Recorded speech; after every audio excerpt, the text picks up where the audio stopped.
कर्मचारी फिर सेक्रेटरीट के बाहर जो है इस वक्त पहुंच चुके हैं। आप देख सकते हैं ये दृश्य जो तधार आपको दिख रही है ये बिल्कुल ये पीछे सेक्रेटरीट की बिल्डिंग आपको दिख रही है और उसके बैक साइड तक ये पहुंच चुके हैं और पुलिस ने इनको यहाँ पर रोक लिया है। और रोका इसलिए क्योंकि देखिए 3 दिन की स्ट्राइक के बाद आज चौथे दिन जो था, आज इनका चौथा दिन है स्ट्राइक का। और मैंने पहले बताया आपको कि आज चौथे दिन भी ये लोग यहाँ अपने हक और हुकूक के लिए यहाँ पर खड़े हैं और इन लोगों को यहाँ पर जो है वो रोका जा रहा है। मैं आपको बता दूं यहाँ पर जल शक्ति विभाग के अस्थायी कर्मचारी जो है उनके नेतागण जो है वो यहाँ पर हैं और ये वही चीज मांग रहे हैं जो जीते हुए एमएलए कहीं ना कहीं उनकी बदौलती जो एमएलए जीते थे वायदे करते हुए नजर आए थे। आप हमें वोट डालिए तो हम आपको जो है रेगुलाइजेशन देंगे, लेकिन रेगुलाइजेशन देने में जितने भी एमएलए हैं वो विफल रहे क्योंकि अंदर कोई जो बात है करते तो हैं और कहीं ना कहीं बात करने में कोताही हो रही है। चलिए इनसे पूछता हूँ, सर क्या लग रहा है इस वक्त आप जालों के उस तरफ है, हम जाली के इस तरफ है, सेक्रेटरीट की बिल्डिंग के पास पहुंच चुके हैं, क्या लग रहा है अंदर जाने दिया जाएगा, होगा कुछ? ये सारी सरकार की देन है कि आज पत्रकार उस तरफ खड़े हैं और आज हम इस तरफ खड़े हैं। ये सरकार की वजह से आज यहाँ पे ये जो माहौल बना है ये सरकार की नालायकी है। अगर सरकार चाहती तो आज ये सेक्रेटरीट में इतना तांडव नहीं होता। सेक्रेटरीट के बाहर हमारे मुलाजिम जख्मी नहीं होते, हमारे पुलिस भाइयों के साथ धक्का मुक्की हुई, तो ये बड़ा निंदनीय है। जम्मू कश्मीर की सरकार जो यहाँ पे बनी है उसका एक दायित्व बनता था कि जम्मू कश्मीर के लोगों का मसला हल करना, ना कि उनके ऊपर लाठियां भाजना। ये बहुत शर्म की बात है। बार बार हम कह रहे हैं भाई मसला हल कर दो, हल कर दो, हम क्यों सड़कों के ऊपर आएंगे? हम नहीं चाहते हैं कि हमारे जम्मू कश्मीर का माहौल खराब हो। ये मंदिरों का शहर कहलाया जाता है, तो मंदिरों के शहर में यहाँ पे ये लाठियां चल रही है। ये उमर सरकार को सोचना चाहिए, हमारे डिप्टी सीएम सुरेंद्र चौधरी जी को सोचना चाहिए, हमारे जो भाजपा के एमएलए हैं उनका भी दायित्व बनता है कि अगर 28 एमएलए यहाँ से जीते हैं तो ये जम्मू के लोगों ने यहाँ को वोट दिया हुआ है। चौधरी साहब को फुर्सत मिलेगी बात करने की तो बात करें, आईएएस केएस अफसर को डांटने की फुर्सत है उनको, लेकिन आपके लिए बात करने की फुर्सत नहीं है। देखिए वो उनका अपना, मैं इसके बारे में कोई टिप्पणी नहीं दूंगा।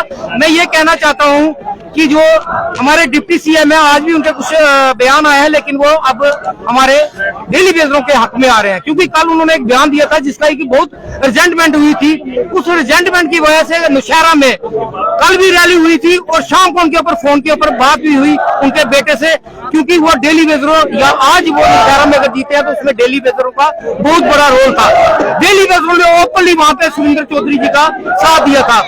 आज अगर डिप्टी सीएम जी चाहते हैं कि डेली बेजरों का मसला हल हो तो वो असेंबली के अंदर एक डेली बेजरों के लिए एक बिल लाए। नहीं, वो कह रहे कमेटी पे विश्वास करना चाहिए। कमेटी पे देखिए, हम कमेटी को नकार थोड़ी रहे हैं। तो कमेटी 6 महीने पहले कमेटी रिपोर्ट देगी, 6 महीने के बाद बजट आएगी, अगले साल तक कमेटी, तब तक हम तो भूखे मर जाएंगे, तब तक ये तरानों सौ के ऊपर ही रहेंगे। हम कहते हैं ड्यूटी के तहत हमें दे दो, रेट दे दो, हम कमेटी का वेलकम करेंगे। लद्दाख में तो कोई कमेटी के बिना ही उनको रेट दिए गए, तय किए गए ना, लद्दाख में तो कोई कमेटी नहीं बनी। वही तो मैं कह रहा हूँ कि आप ऐसा कीजिए, जो लद्दाख में जो आपने रेट दिए हैं वो जम्मू कश्मीर के डेली बेजरों को दे दो। चलो हम ये कहते हैं कि वो वहाँ पे हाई अल्टीट्यूड है, वहाँ पे थोड़ा सैलरी ज्यादा होगी, लेकिन हम जम्मू कश्मीर की अगर आप देखिए जहाँ पे आपने किश्तवाड़, डोडा, पाडर और कश्मीर गुरेज वैली, वहाँ पे हमारे लोग जो बर्फों के अंदर काम कर रहे हैं कैसे लोगों को पानी पहुँचाते हैं, तो हम कहते हैं चलो उससे अगर उनको 45,000 दे रहे हो हमें 40,000 ही दे दो, जिनकी 25-25 साल नौकरी हो गई है। लेकिन इनकी मैं आपको साफ स्पष्ट कह देता हूँ, उमर अब्दुल्ला साहब की यहाँ पे नहीं चल रही है। वो केंद्र सरकार का जो भी इशारा होता है उसी का काम करते हैं, वही काम करते हैं। उनको क्या पता वहां से इशारा मिला होगा। जब तक हमारी मिलीजुली सरकार नहीं बनेगी तब तक हम डेली वेजरों का मसला हल नहीं करेंगे।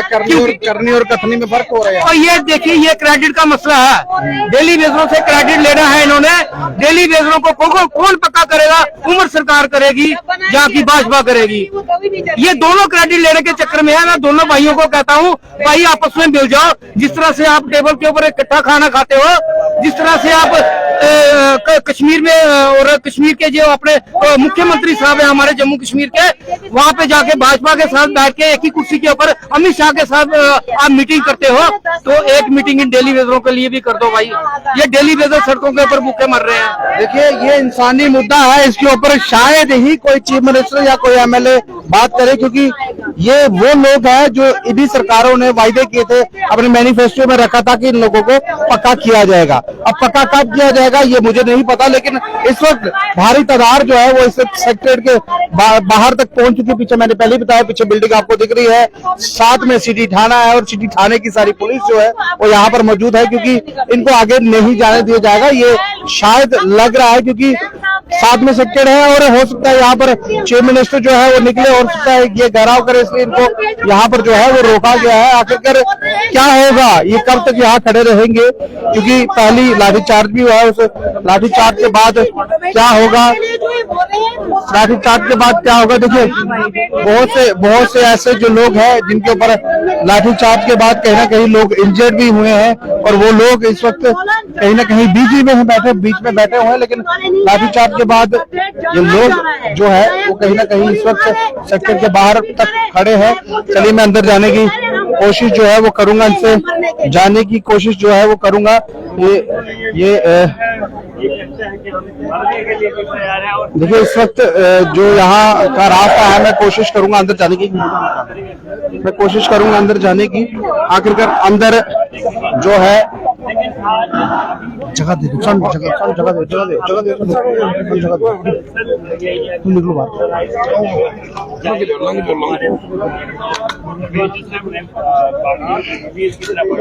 अंदर आना।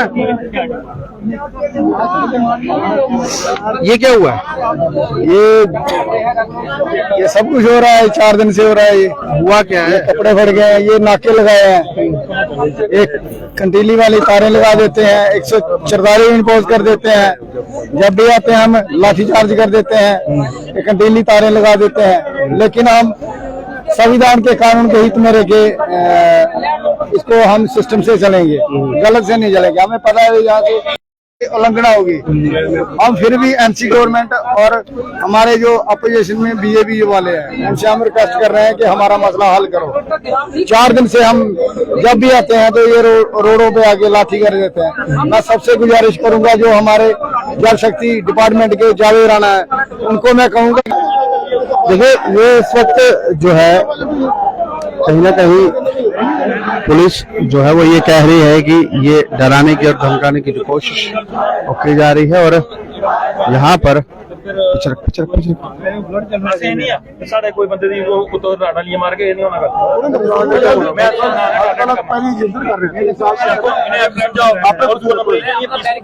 लीडर बना पीसफुली चलाना नहीं है अपने राड़ा लिए। देखिए ऐसा कुछ शायद जो है वो हुआ है, और फोटोज लेकर कहीं ना कहीं यहाँ पर डराने की जो कोशिश है, धमकाने की जो कोशिश है कहीं ना कहीं की जा रही है। और आखिरकार इतनी ज्यादा तादाद में जो लोग यहाँ पर इस वक्त पहुंचे हुए हैं, और क्या हो रहा है यहाँ पर देखिए। नेता